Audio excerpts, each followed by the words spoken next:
It is often said that the internet is like an endless ocean, but what most people don't realize is that beneath the calm waves of social media, shopping sites, and streaming platforms lies a black abyss that no one should ever dare to dive into. And before I tell you what happened to me, I want you to take a moment and subscribe, because what I'm about to reveal will make you question whether you ever want to touch your keyboard again. Because curiosity led me where no one should go, into the dark web, a place where the shadows breathe, where whispers turn into screams, where clicking one wrong link can mean the end of your freedom, your sanity, or even your life. I had read about red rooms before, those infamous live streams where people pay in cryptocurrency to watch unspeakable tortures, and I thought that was the ultimate horror of the dark web.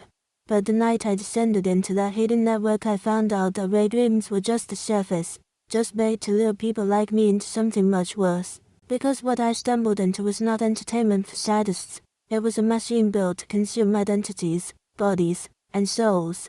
And I was too naive to see the trap until it was far too late, because when I downloaded Tor, configured my LUM, and pasted one of those warning links I had collected from forums, my laptop screen flickered as if something was clawing its way through the pixels, and then I was in, staring at a crude interface that looked like a cross between a marketplace and a nightmare carnival, rows of links promising everything from weapons to organs to slaves, and of course red rooms.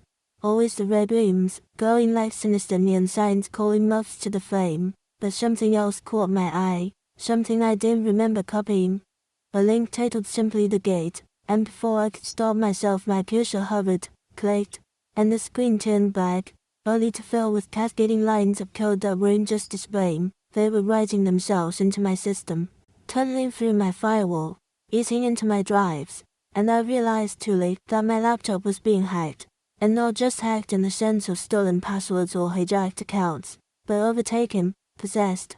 Like my device had become a window not into the dark web but into a dimension of surveillance and control where I was no longer just a viewer but a participant, a captive, because the camera light on my laptop blinked green even though I hadn't turned it on, and suddenly I saw myself in a small window on the screen, my own terrified face staring back, and the chat box beneath it filled with words and languages I couldn't understand, interspersed with English phrases like "we see you, don't look away," and "perform." And that was when I realized I had become the show. I had entered something far beyond the red room, a reverse room where the viewers weren't watching someone else being tortured, they were watching me, waiting for me to make a move. And every action I took was mirrored by streams of comments, my breathing analyzed, my blinking counted, my silence mocked. And then the screen shifted, showing not just my face but feeds from other webcams around the world, dozens, maybe hundreds of people like me. All of us trapped in our own private presence. All of us thinking we were exploring the dark web when in reality the dark web had been exploring us, harvesting us. And I wanted to shut it down, to slam the laptop closed, but my hands wouldn't obey because another message appeared. Try and re-end you, followed by a live feed of my own street, my own house, filmed from the outside, meaning whoever was on the other side wasn't just in my computer. They were in my life, outside my walls, breathing my air.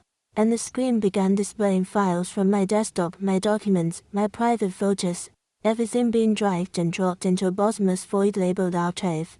And the more I watched, the more I realized that this wasn't just data theft, this was erasure. They were stripping away my identity layer by layer. And then they began uploading things too, images I had never seen, videos of crimes I had never committed, documents with my name, my address, my fingerprints digitally forged. And I understood with bone-freezing certainty that they weren't just stealing me. They were replacing me, constructing a phantom version of myself that would exist online forever. One that would carry out atrocities.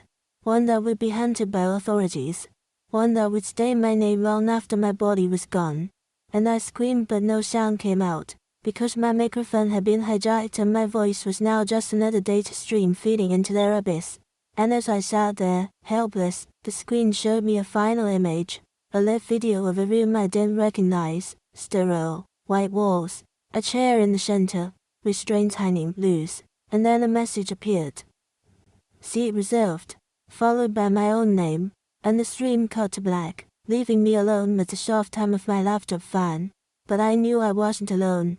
I knew that something had entered, that by stepping into the dark web I had opened a gate that could never be closed, And now every time I open my laptop, every time I see the camera light flicker, I wonder if I am being watched again, if the archive is still growing, if my seat is still waiting. And so I tell you now, if you're even thinking about exploring that abyss, don't, because once you go beyond the red rims, once you cross through the gate, you don't come back, you just become another ghost in their collection, another performer in the hell of the internet. And maybe that's why I'm even telling you this story. Maybe I'm not telling you at all. Maybe this is my voice.